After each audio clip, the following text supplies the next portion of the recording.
tie and get your hair cut way up high. Get yourself a lawyer, son. You're gonna need a real good one. And of course, we have a real good one in the studio, as we always do on a Tuesday with David Whiting. Good morning. Good morning, Ellie. And I'm told that you didn't have any homework. No, I had the weekend off. It was very pleasant. Come on, people. What do you do when Raf's in the chair? You just let David get away with no homework? That's exactly what happened, right? We went through them quickly and we fudged some answers and we were fine. So it's business as usual. Yes, no change. Excellent work. Hugh in Ferntree Gully. Let's start with you. Good morning, Hugh. Hello, this is Hugh in Ferntree Gully. Indeed. Indeed it is. My question is, do you think it's possible to get to live legally in a factory in an industrial complex? It's possible for you to apply for a caretaker's residence. Okay. So technically you can't live in a factory, but it is possible to apply for a planning permit to use part of the property as a caretaker's residence, and that complies with the planning scheme. Now, so it kind of depends. I mean, if you've got a 400 square metre factory and you want a 300 square metre house inside your factory, the answer is going to be no. Yep. But you would need to persuade the responsible authority that, in fact, it was appropriate for there to be a caretaker's residence inside the factory.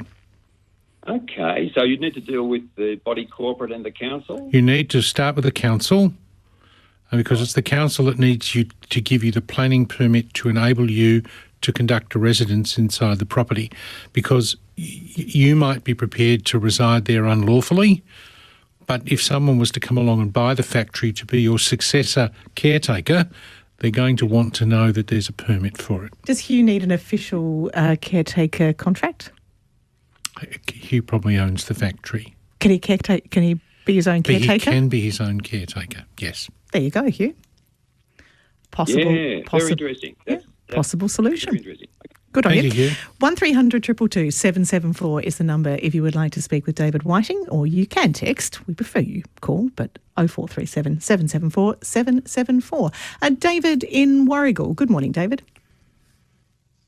Sorry, David in Warragul. You may not have heard me introduce you there. Good morning. Good morning. Hello. How can we help you, David? Yeah, look, there's a development directly across our road, and when it's finished, a 2-lane road will turn into a 4-lane road, and we'll have a turning lane directly in our place. They'll achieve this by encroaching on our verge, which will make it almost, I believe, impossible to come out front ways onto that road, and same to exit. There'll be safety issues there for family and friends. And we are considering going to VCAT. We just wonder how you go about doing that in the early stages, and are you better off to represent yourself? You're probably not better off to represent yourself. I would go to the council, and the council will have received a traffic management report as part of the application process for the subdivision permit. Right. And what you then want to do is you want to get a copy of it from the file at council, and then what you want is another traffic engineer to pick holes in the first one. Right. Okay. Right? And that's the basis of your claim to VCAT to perhaps suspend the permit, cancel the permit, whatever. But you may also be, how long? It may also be that you're too late to go down this path.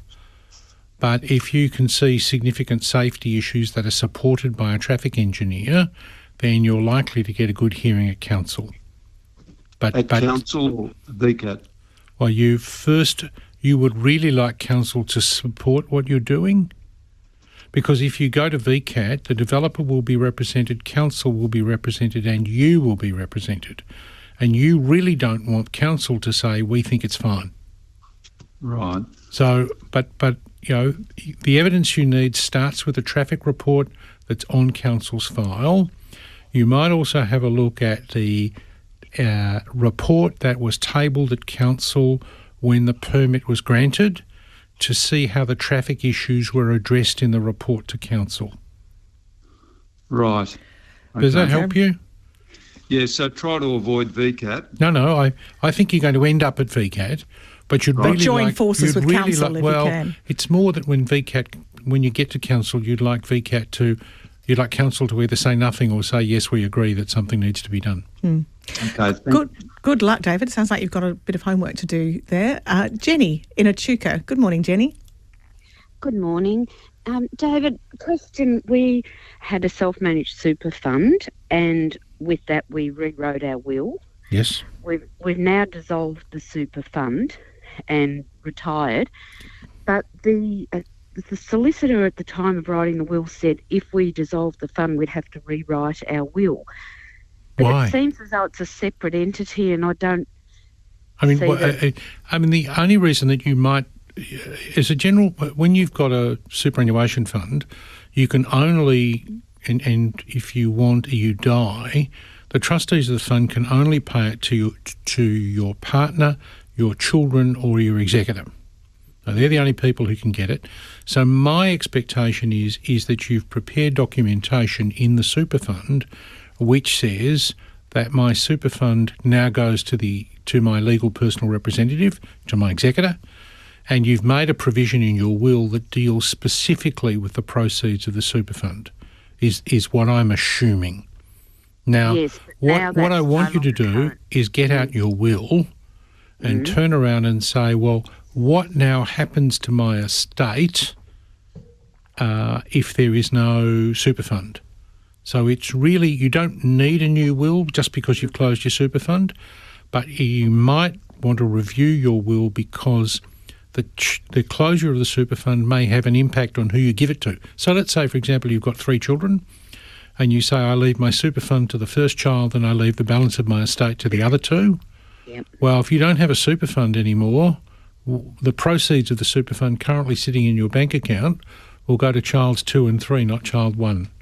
Yes, but if there's none of that, if it's just direct... If you say, I leave everything to my partner, but if my partner has died, I leave everything to my children, then you probably do not need to make a change.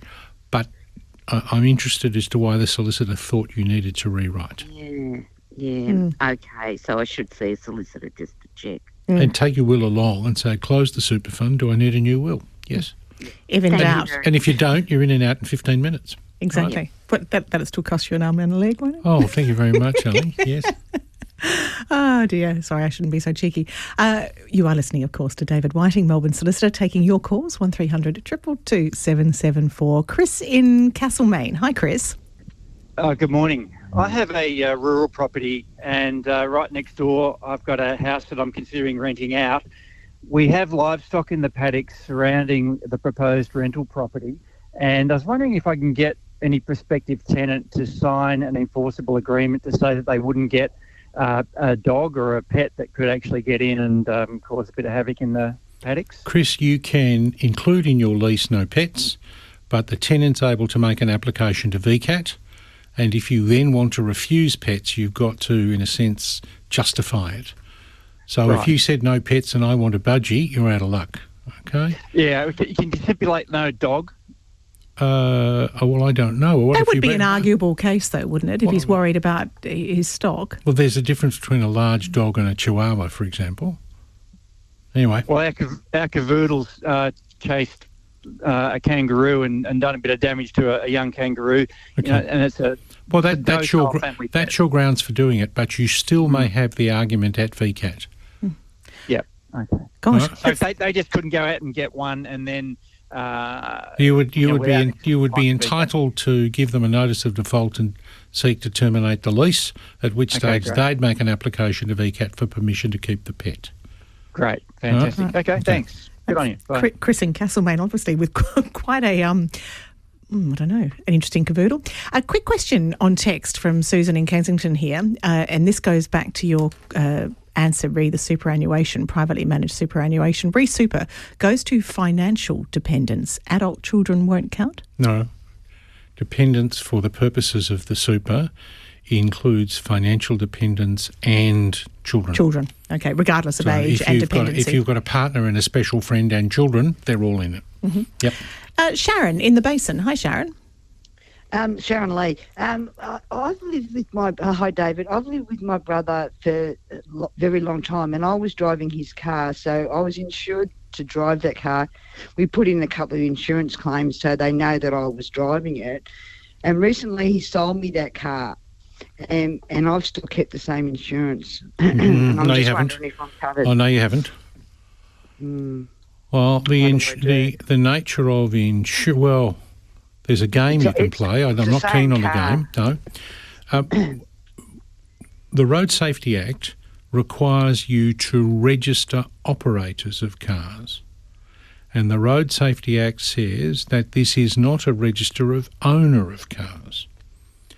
So you have to decide whether the car is owned by you or owned by your brother. So it's possible for the car to be owned by your brother and registered to you as the operator. So, but when you take out insurance, to me because I'm on a pension, David, and I'm cheaper. That's the only reason we changed it into my name. we were, as I said, I have crashed that car a couple of times over the last. Yes, but the difference is this, Sharon. You need to work out who the owner is, because the insurance company deals with the owner. Yeah, that'll be me. Well, then the answer would be you don't currently have insurance because your brother, let's say you have an accident this afternoon, your brother's suffered no loss because he doesn't own a car. You do. He's just paying for the insurance. That's incredibly kind of him, but he's taking out insurance for a loss he doesn't have. So I had a matter a couple of weeks ago where the executor transferred the car to the beneficiaries in accordance with an agreement, and the beneficiaries got very upset that the insurance was cancelled. It was a matter of logic. The estate no longer had an interest in the car. Because they won't know if I don't tell them, because we live at the same address and it's the same names. Yes, unless they're listening, of course, Sharon. You know. Yes, exactly. Yeah, well, Okay. But And you did tell us your last name when you started the call. So Sharon really needs to go off and get... That is my full name. Yeah, I would Sharon be needs going to off and getting a quote, Sharon. Yes, Sharon, I think you need to go off and get some new... Get a quote for insurance. A new insurance policy. Peter in Glen Iris. Hi, Peter. Hi, Howard. Hello. My question is about a booking we made with a respected carrier. Last April the 1st, my wife booked 2 seats for a flight to Cairns. Using a voucher left over from a cancelled flight during COVID and some cash using a credit card. Yep. We received our seat allocations, but in late May when we went to the airport, we couldn't get our booking pass. So we approached the counter, and the counter staff were confused and called the supervisor, who checked another terminal and said, "You paid on the old system, which is not recognised by the new system. The solution is to pay again on the new system, and we will refund your first payment in 5 days." Yes. After we returned from Cairns, we hadn't received the refund, so we lodged the complaint with the carrier. Yep. Who didn't respond after several months, so we chased them up again. Peter. Yep. Claim with you. Sorry, you paid on a credit card? Yes. Dispute the transaction with the credit card operator. Well, I did talk to them, and they didn't want to reverse the second charge, and so we're still left. And also, we still got to get the value of the voucher back too. So we were stuck. It's very strange, isn't it? I don't understand the new system and the old system. What's the point of having a new system that doesn't bring your data across? That was my mistake. I should have just said, "Look, we've paid. Give us our boarding pass." But I didn't. I was too nice to them. Okay. Anyway, we all make mistakes. Yes. Anyway, they did eventually get back to us and said, "Look, place is closed. You paid for a trip and you took the trip." And so we sent back and said, "Look, we agreed. We paid twice, but we only took one trip." Yeah. Yes. Yes. And anyway, that was it. Nothing from then. So we wrote to the airline customer advocacy, who promised to get back to us in 20 days. Yes. But they haven't. So on the 20th of February, we wrote to them again. Again, nothing's happening. So, Peter, your only option is, you've got 2 options, Magistrates Court or VCAT. VCAT, right. ACCC aren't interested? ACCC looks at systematic issues in relation to VCAT and airlines and refunds. because they take your money in a matter of seconds. It takes them weeks to respond. We had someone the other day who was taking 9 months to 120 days to respond. So, Peter, it's a VCAT issue, and you'll then probably hear from the airline in the couple of days prior to the matter being listed. Okay. All right. All right. Yep. That's Very my good, answer. Peter. Good luck with that. Les in Donvale. Hi, Les. Oh, hi there, Ali and David. David, my sister owns a unit in a body corporate setup, and there are 6 other units there. Over the last few years, these 7 owners have had to pay for a brick construction to house the letterboxes, a leaking water pipe in the ground, individual water meters to their units. They were originally on a common water meter. Yes. And there is now a dead tree in front of a unit. The talk is the 7 owners will have to pay for its removal. My question is, what, if anything at all, is the body corporate responsible for the cost of? No, but your sister is paying the money to the body corporate to fund these things. Am I making sense? Everything. What happens is that the owners' corporation meets and decides what work it wants done, and then works out how to fund it. So the owners' corporation is put in the brick, whatever it is, for the letterboxes, and has arranged for the funding of the replacement of the pipe, which was presumably on common property. And now it's got the tree issue, and they're all common property issues that are shared by the people who live in the units. And clearly there's not a big maintenance fund that sits there. Maintenance then gets really... The rules in relation to maintenance are really messy, and if it is structured maintenance, so we know every year so we've got a maintenance plan, then that's covered by a normal levy, and you pay for that based on your unit liability on the plan. In the event that there is extraordinary work like done, a burst pipe or... burst pipe or probably a burst pipe's a good example. You pay for it based on the unit that benefits most, pays most. Right. So you've got to look and say, is this ordinary maintenance or is this extraordinary maintenance? And I would have said that the first one that Les talked about, which was the new spot for the letterboxes, would be capital works and not repairs or maintenance, to which people must have agreed.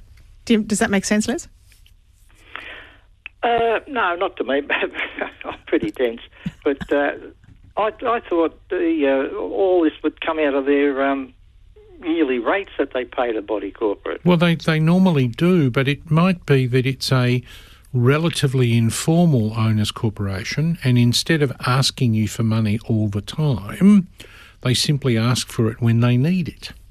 So if you have a formal owners corporation manager, your sister will have an income and expenditure statement, and there'll be minutes of an annual general meeting that fix the annual levies. Mm-hmm. Yeah. That's what she needs to get. Look, good luck, Les. It's, I know, having lived in apartments, I know all about that, body corporates and what goes in and what goes out. Yes. Usually it's what goes in. Am I happy or am I not happy? But let's be honest, Ali, we want the cheapest, meanest owners corporation manager we can get. We just don't want to pay a cracker more than we absolutely need to. Yeah. And then we get upset because we're not overly happy with the standard at which it's being run. Yes, indeed. Mary Louise in Glen Waverley, good morning. Oh, hello. I'm calling on behalf of a single mum with kids who's got no time to do this herself.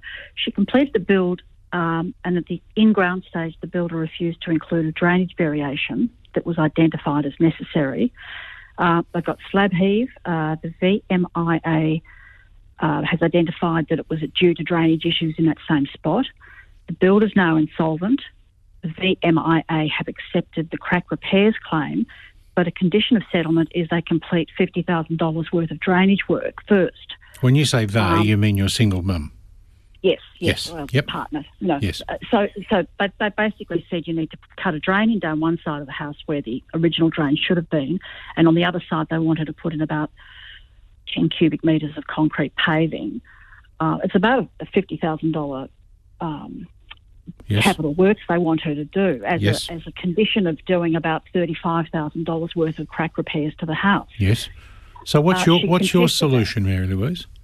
I said to her she should try and find out how she can negotiate with the VMA.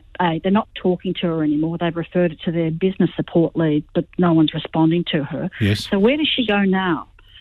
And what's the situation? Does she have to do this work before they'll take their part of the claim? Why are they dividing the claim into two bits? Well, because the part of the claim that they've picked up responsibility for is a failure of the builder in accordance with the contract.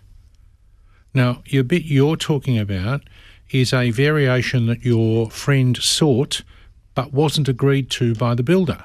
So there was no obligation by the builder to do that work. Yep. So, she's suing on the basis that he shouldn't have made that decision because it was obvious with the professional report she had. You start with a building contract, Yep. and then you have there can be variations sought by the builder, and there can be variations sought by the property owner. But it's entirely up to the other party to accept or not accept the variation. And we could refuse the variation, or we could simply disagree on price. So she may have said, I want you to put in this drain, and the builder might have said, well, that'll cost you $40,000, to which she says, outrageous. Well, at that point, it stops. There is no variation because there's no agreement to the change. He just said no, he didn't want to do it. Well, then the answer would be she should have arranged for someone else to do it before the build got finished. And, we all have 20/20 hindsight, Mary Louise.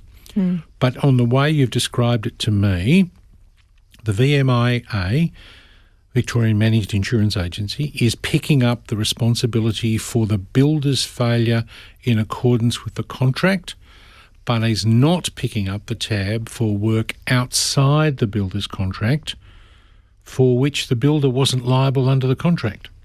Mary Louise, thank you, and good luck to your friend with trying to sort that one out. I've got an interesting text here, David, regarding Porter Davis, because we were talking earlier about the fact that there's been a meeting that was meant to have, well, I'm sure it did start at 10 o'clock with the liquidators. This is Adrian who's writing from Point Cook. I've got a partially completed Porter Davis house. The 10 a.m. webinar run by Grant Thornton Liquidators that you mentioned earlier this morning is a joke. I was unable to join either the webinar via Teams or the call-in phone conference. My partner in a different location had the same issue. I tried multiple times but was rejected by both options due to meeting full. I'm wondering if other Porter Davis customers have suffered the same fate. I wonder indeed whether others have, because gosh, you wanted to be on that call, didn't you?